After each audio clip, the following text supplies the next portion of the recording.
are now listening to the War Report Podcast Network. What is up, everybody? Welcome back to the College Loop Podcast, episode 115 of the College Loop Podcast. I am joined here, no Colin today. Y'all didn't subscribe quick enough. He starved. He's currently... That's the end. Yeah, They killed the former intern. Colin is now dead. He'll still be in the intros. You'll still see his ghost sometimes, but he has starved to death. But yeah, I'm joined here today by Mr. Daniel Locke and Harrison Tarr. Daniel, how you doing, buddy? I'll let Tarr say his piece and then we'll get to breaking news. Well, I had some hot wings for dinner, so I'm a little bit on the hot seat. But other than that, we're doing okay. I should be able to live through this podcast, but afterwards, I may be going to join Colin. I do not envy your porcelain throne, sir. That's facts. That's facts. Daniel, glad to hear you're doing well. Dylan, how are you doing, buddy? I'm doing all right. I'm gonna be broadcasting my first ever game as a play-by-play commentator. So turn me up. Let's go, Mr. Larck. It's gonna be awesome. Hopefully, fingers crossed. Love to see it. I am doing swell for a number of reasons, but I'm really just pumped up to go ahead and lead with this, folks. Usually we talk women's basketball and all the rest of the non-football sports after football at the top of the show. Just briefly, boys, round of applause for the GOAT, DeWanna Bonner. 1,000 career playoff points, 500 career rebounds in the postseason. Folks, she's in the only other people that have done this are Tamika Catchings and Candace Parker. That's really good, folks. If you don't watch the WNBA, that's good and fine, whatever. But no, it's not. Yeah, you're right, Daniel. Thank you. You should. That is nuts. Auburn, Alabama's very own. Fairfield, Alabama's very own. DeWanna Bonner, the absolute GOAT. I'm repping today. I'm doing the full turn here. See, you can kind of see it. I don't know. I can't. I'm not that flexible. But I'm repping the GOAT. Congratulations to her. Just wanted to say this little piece before we get into football. For those of you guys, this is a good opportunity to take a look back at some Auburn women's basketball history, and truthfully, one of the greatest to ever wear the orange and blue. One of the greatest athletes to ever wear the orange and blue. Ended her career with 1,771 points. Mind you, she only played 3 seasons at Auburn, averaging 18.3 a game. I had the rebound numbers in front of me a second ago, and they're equally as impressive. Give me just 2 seconds. I will find them. I promise. Someone ramble. Help me. Offense. So I'm a diehard fan of the Connecticut Sun, and we've been very fortunate to have DeWanna on our team. I've thoroughly enjoyed getting to watch her. I was a fan of her before I knew I was going to be coming to Auburn. And it's also a good thing that Auburn just has a great history with the number 34. That's right. Yeah, Bo Jackson, Charles Barkley, and DeWanna Bonner. No, she wore 24. But I read 34. I have that shirt. I definitely knew it was 24. Yeah, you sold that one. I don't see her, for whatever reason. Auburn has a great history with number 24. Doesn't have her rebound numbers put up, but 122 blocks and 168 steals across 3 seasons. That's crazy. So congratulations to the absolute GOAT, and all of us back in Auburn and abroad. The Auburn family are rooting for your continual success. Does she have a ring? I'm sorry? Does she have a ring in the WNBA? No. No. Has one step away. It's coming this September. That's absolutely right, Daniel. All right, folks. That's the top of the show. And that's what I wanted to mention. We wanted to highlight. We put it up on all of our socials as soon as it happened. Super, super proud of DeWanna and appreciate her continual commitment to bettering the Auburn women's basketball program. She's there a lot, guys. She is very, very supportive and very, very involved, and cannot appreciate her enough. I know Coach Jay and company do. Let's talk Auburn football. Kind of a bit of a big game. 2 days away now.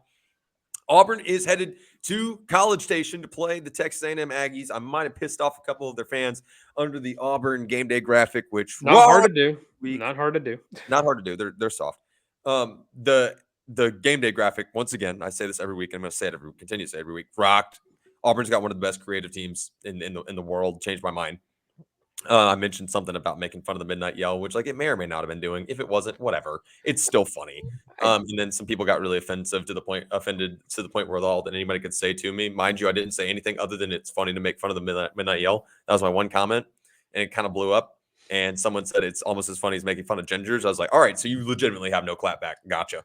Understood. That is kind of funny.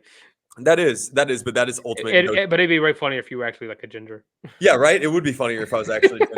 That's the ultimate like touch grass. You don't have a comeback for that whatsoever because you know your football program is in shambles. So let's get into it. As we kind of began last week, and I think we should continue week to week talking about our wish lists. I think we may have started this 2 weeks ago. Two things that each of us want to see from Auburn, and the Auburn fans should want to see from Hugh Freeze and company and that program as they head on the road. 11 a.m. kickoff. I'm so sorry, folks. You got to set the alarm and not sleep in that much on Saturday. You should be fine. You can catch up on the back end because you can't watch. You have to catch them on Sunday. The slate's too good on Saturday. Oh yeah. We'll start with you, Mr. Locke. Two things that you want to see from the Auburn Tigers on Saturday, and this is, in your opinion, a winning recipe. Well, it's getting closer and closer to Christmas time every single day. My favorite time of the year, so I'm always happy to talk about my wish list. On the offensive side of the ball, I really want 2 100-yard rushers. One can be a quarterback, but I need one to be running back. Or if it's Peyton Thorne and Robbie Ashford, that's fine too. But I need 2 different guys to run for 100 yards. Keep A&M guessing on the ground. That will open up avenues through the air. Mutually beneficial and an effective way of getting the offense moving, getting up and down the field, tiring out the A&M defense, giving the Auburn defense a chance to recharge. And ultimately, I feel like that will lead to a victory on Saturday. On the defensive side of the ball, front seven, I'm coming back to you. I need a forced fumble, and I need you to recover it. If you force one but don't recover it, that doesn't count because that doesn't do any good. Sure. So you need to get that fumble that you force. If you give a scoop and score, I'll give you some bonus points. Like I said, it's almost Christmas time. I'm in a generous mood. Daniel said you can get on the nice list. Yeah. That's right. I like that a lot about the defense generating a forced fumble. I get that, wanting them to play a physical brand of football and force A&M to throw the ball because the run game we will speak to itself. Dylan will talk to that credit in a moment, I'm sure. My wish list, Dylan, and Daniel for that matter. I'm speaking to both of you. Hello, gentlemen. But my wish list it begins. It really begins with Peyton Thorne and the guys around him in the skill positions. 1 or fewer turnovers. I know that means 1 or 0. I get that. But 1 or fewer turnovers on Saturday. I will give you some leadway. You can win a ball game in the SEC and turn the ball over once. You can do it. You can absolutely win a championship and turn the ball over once. In the championship game, it stings a little extra, but you know what I mean. You can be forgiven. But if it's more than 1 turnover, you're fighting an uphill battle. Time of possession, especially with these new clock rules, I'm just going to go and say it. I've said it before, they suck. I'll say it a million times. Time of possession is infinitely more important now, more so than ever. And maintaining the ball, your possessions are limited. Like they are always limited, but they're even more limited now with these new clock rules.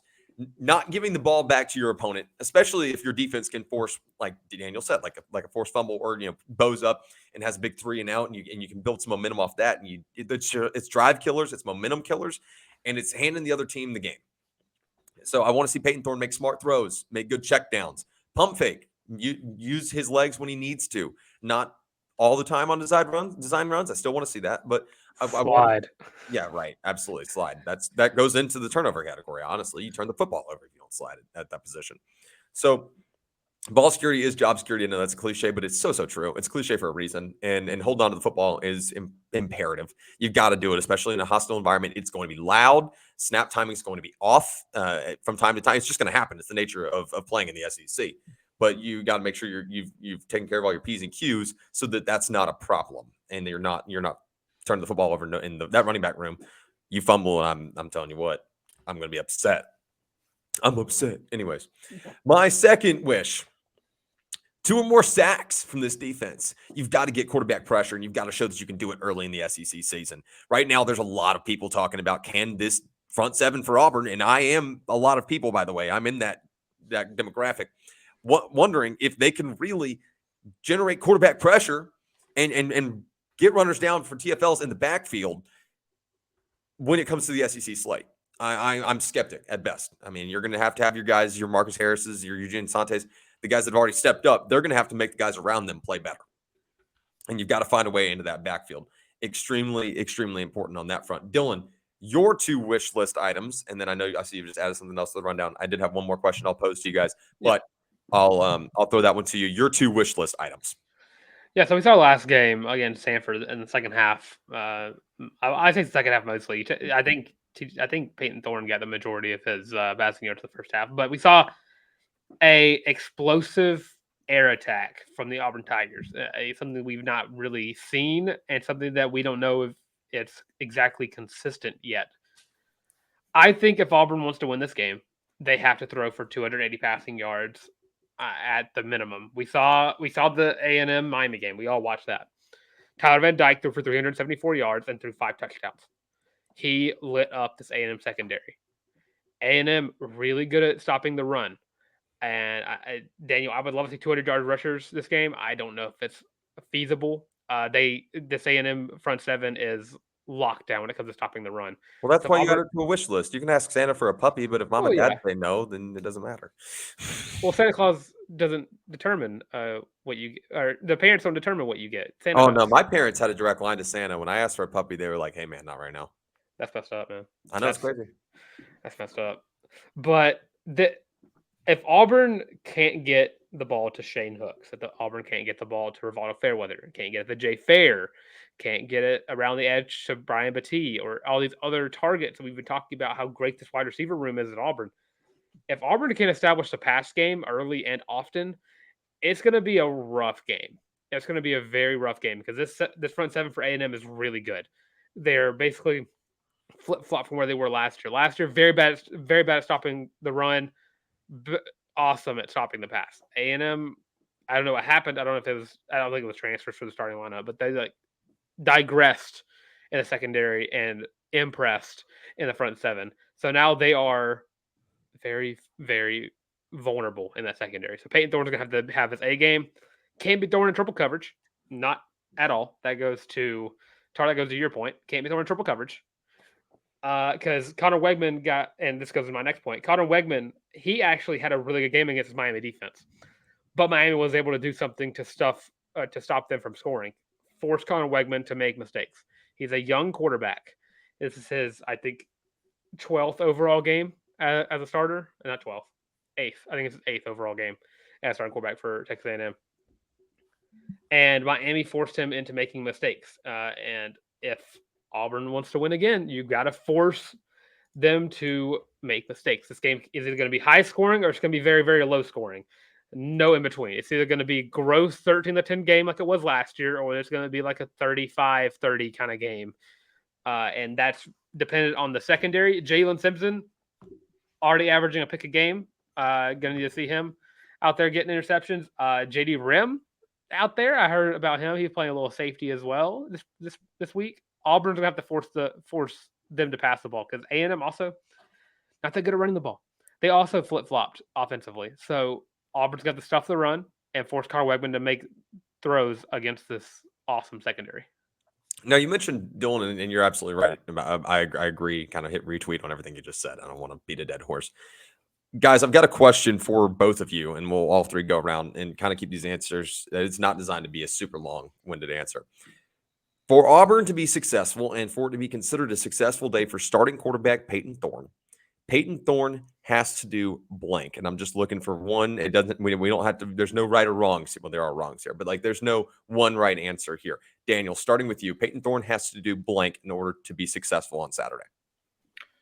I'm going to say complete 60 to 70% of his passes, at least 250 yards and at least 2 touchdowns. I like that. That's actually, you're even more specific than I'm going to be here. Dylan, I'll let you answer next, and I'll go broad and put a bow on it. So Kyle Field is the biggest stadium in the SEC. It does get pretty loud. 11 a.m. No matter what the time is. I'm gonna need Peyton Thorne to stay within himself. Stay calm, stay cool, stay collected in the pocket. Don't force throws. Don't make stupid mistakes. I had a football coach. After every practice, he would say DDSS, don't do stupid stuff. Peyton Thorne, don't do stupid stuff. Stay in the pocket, look for your checkdowns, don't force throws. Mine's kind of building off yours, Dylan. Mine is number one, take care of the football, and don't turn the ball over, like you mentioned. Don't throw into that triple coverage. Number two is this is going to sound really weird. Kind of just play quarterback. Like when I said that, like go through your progressions, be the leader on the field. When it's time to get out of that pocket that Dylan was saying, stay in, which you're right, Dylan, stay in as long as you can. Wait till I go through your progressions, try to go through your check downs. When it's time to get out of the pocket, make the smart decision, get out of the pocket. When you just need to throw the ball out of bounds, don't try to play hero ball, throw the ball out of bounds. If you got to take a sack, no one wants to, but sometimes you just got to take a sack. And that's okay. Play smart, sound, fundamental football. I have serious doubts about A&M's ability to check the boxes on the fundamentals. If you can, and I think a lot of people do, if you can play fundamentally sound football, you are 75% of the way there on this game. I truthfully believe that. That's not going to work coming down the rest of the slate. I mean, it's not going to work against Georgia. It's not going to work against LSU. But you can quite possibly out fundamental Texas A&M. And I'm not saying this is an easy game by any stretch of the imagination. And I'm not saying no one's going to make a mistake because it's still very much in the upper third of the season. But at the same time, you if you go through and you take care of all of the little things, the rest will put you in a position to win the ball game. I know that's a very overarching statement, but you don't need anything flashy. You don't have to break out all these cutesy plays, and I don't think they will. I don't think Auburn will to win this ball game. I think you just have to not kill yourself, and that has kind of been a problem for Auburn to this point in terms of getting from those third and medium, third and shorts to third and longs. And I love your boy Gunnar Britton, but golly, stop moving. I mean, we saw him 3 times against Stanford. Quit flinching. You're too damn good to be committing stupid penalties like that. Things like that. So, and for the love of God, slide. Yeah. I cannot emphasize that point enough. Yes, slide. Couple guys suffering, and the injury bug is running rampant, not just in the Auburn program, but around college football. We're going into week 4 of the season. I mean, that's going to happen. The injury bug is here. It's like a seasonal, like we used to call it in college, the frat flu. Like the first couple weeks of school when everyone had like silly week, whatever, and you wind up getting this cold that you can't explain, but everyone has the same symptoms, and it's not COVID and it's not the flu, it's just a bug. It's kind of like that with college football. It's like the injury bug has hit everyone. It has specifically hit Auburn. Dylan, talk to me a little bit about some guys that have seen time of practice this week, that haven't seen time of practice this week. Who do you expect to see on Saturday? All right. So from Justin Ferguson, who I believe is a pretty good source in terms of like Auburn news. Certainly. He confirmed that Nehemiah Pritchett, Donovan Kaufman, Xavier Miller, Cam Stutz, Javarius Johnson, Jalen McLeod, and Jarquez Hunter and Luke Deal, Jarquez Hunter and Luke Deal were also out there practicing this week. JD Rim was playing with the safeties and the nickelbacks. So in Keontae Scott's absence, we might be seeing a little bit more JD Rim playing that star position as well as safety. But getting Nehemiah Pritchett back is going to be huge. Huge, if that happens. I think Kayan Lee has done perfect in the time that he is. At times he looks like he's a freshman. At other times he looks like he's a 3-year starter. And it's going to be good to have Nehemiah Pritchett back against a A&M wide receiver core that is really, really good. And I mean, I could not think of a better time for Nehemiah Pritchett to come back. Except for that slate. But getting Donovan Kaufman back is awesome because that star position has been so lights out this year. It's going to suck missing Keontae Scott. And getting Isaiah Miller and Cam Stutz back is huge too. Getting the full strength of the offensive line back. I know you said Gunnar Britton. He had a penalty-wise bad game against Stanford. Cal, same thing with Xavier Miller, had a very bad penalty game. It's going to be don't make stupid mistakes on the offensive line as well. Javarius Johnson's back. He's been a pretty decent threat, but I don't want to see him on punt returns. Right. That's just me. Probably everyone else in the Auburn fan base. And Jalen McLeod practicing as well, which is a godsend because if we know Jalen McLeod, he loves to sack some Aggies. Certainly the case. And to your point about getting Nehemiah Pritchett back, I think that only benefits guys like Kayan Lee. In terms of, like you said, Kayan's played great in the absence, but a guy that's been there, done that, and you can really learn from him in game. I think that helps a lot. Let's before we move forward, gentlemen. Daniel, we do need your score prediction since Dylan and I will be on the Friday preview show, and that will be with 2 young, phenomenal journalists out of College Station.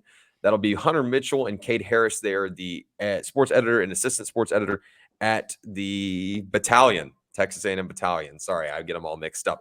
So Dylan and I will give our score predictions there. We need yours right here, right now. Daniel Locke's official Auburn at Texas A&M score prediction is. Against my better judgment, I'm going to pick Auburn. If this might be the last time I pick Auburn in a road conference game for a while. But I'll take Auburn. I think they're going to get it done. I think the offense is going to open up a little bit, and I think they're going to hang 30. And I think Texas A&M is going to hang 27.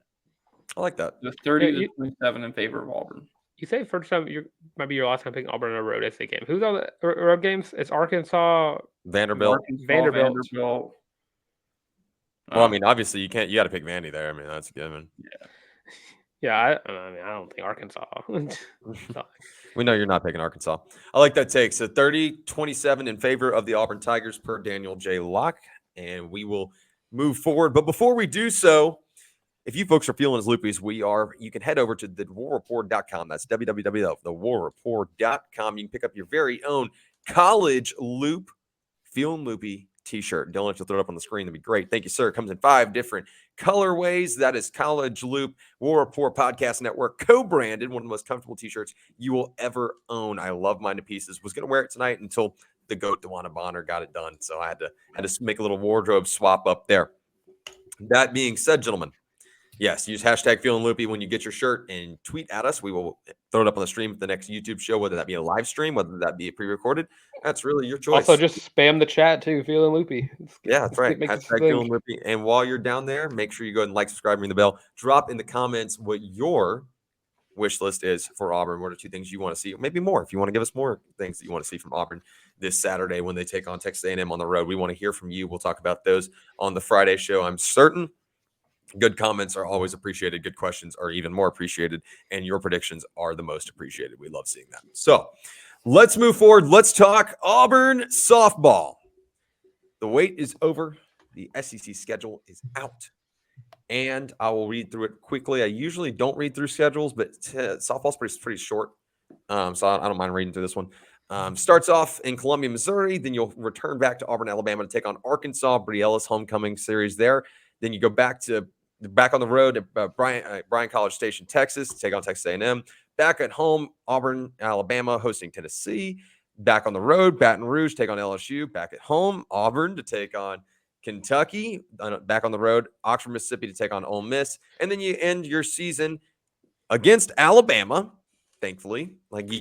I'm so sick and tired of that not being a guaranteed series every year, by the way. And that'll be at home against the Crimson Tide. Then you host the SEC tournament at home, and that only plays to your benefit and what should be a much, much different team this year. Gentlemen, with this schedule out, I already know where Dylan's going, and I'll let him open it up first, Daniel, just because he's going with a layup answer that we already knew was coming. But we're going to do the same thing we did with the Auburn baseball SEC slate when it came out. We're going to talk about one series that each of us have circled and why. Dylan, I'll let you open it up, and I know what you're going to pick, and there's a lot of reasons why this is also a really good choice. Yeah, I'm going to go with the personal selection here to welcome back a family that we have grown very close to and still very much. This game is going to get very mouthy, I think. Yeah. I think even without Brie Ellis, I feel like we're going to be very pro Auburn no matter what. So that we might need to not sit on the same side as them for this. Our counterpoint, game. I think that's why we should sit on the same side. Maybe you're right. I'm going to rock with Arkansas here. I think it's probably the biggest storyline matchup, as well as probably going to be one of the Arkansas loaded up transportal-wise in almost every sport. But softball is a big component of that. I think Auburn's going to have to really step up that series to kind of show where they stand against the rest of the SEC. And I'm kind of excited to see a Maddie Pinta versus Brie Ellis game. Yeah, that's going to be sick. Former throwing partners, accountability partners. That's right. I think that was the team. That was the term. Accountability buddies or partners, whatever that may be. Yeah, that's a big series, fellas. Dylan, I know he took the homer pick, but that's a big series. You learn early in the SEC slate what you're made of, and you get Arkansas at home. And let me mention this. My pick here, and I'll go ahead and spoil it, is going to be the next home series, March 29th through 31st against Tennessee. But if you go through this home schedule overall, I will mention this briefly. You got all the teams that you want to play at home. You got them at home, and that's big time. This is a great schedule, a great draw for Auburn. Tennessee is going to be another one of those. You start your SEC slate, with Missouri, Arkansas, and A&M. You're trying to figure out, are you in, you out right now? And that Arkansas series is going to tell a lot. Like Dylan said, Tennessee is going to tell you a lot too, because when you come down the stretch of LSU and then you got to play Kentucky and in Alabama, throw Ole Miss in there. Tennessee can be a big turning point. You win 2 out of 3 that weekend. You're probably in really good shape coming down the stretch. And if you don't, you're probably telling a whole different story, because the prior portion of the season has probably gone significantly differently. So I'll be very interested. Tennessee's loaded back up this year. They're going to be right back where Tennessee softball has been in years past. So I'll be interested to see where that's at. Daniel, your pick, if you had to circle one, and if you're circling one of ours, it's okay. But if you had to circle one, I think I know where you're going. Let's hear it. I'm going to go with the Iron Bowl of softball there at the end of the year. Anytime Alabama and Auburn meet up in anything, Right. at any time, it's a big deal. This will be an important series for conference tournament seeding. And it's going to be important for Auburn to show up. Absolutely. So that's my pick. And like Daniel mentioned, I think that for every sport, we're going to wind up circling whatever Alabama matchup that may be for that exact reason. And I think that's fine. I don't think there's anything wrong with saying that, I don't think Alabama is the most important series on the schedule, but I do think it belongs in the top 3. I think we got it right, fellas. I think it's Arkansas, Tennessee, and Alabama. But Alabama at that point of the year, Daniel, we're coming down to games won, games lost to see who wins the Long Iron Bowl. And I keep saying but you're getting there. You're getting to that point. And that's big time. And building momentum over your in-state foe, your biggest rival going into the SEC tournament that you play host to, man, that's only going to bode well. If you can get the job done. And if you can't, then you got a whole different outlook going into that SEC tournament. Yes, Dylan. Can I just say, Auburn, I love y'all so much. I give you money. I support y'all through and through. Can I get one of a baseball is going to be in Baton Rouge and Auburn's going to be at Ole Miss on my birthday?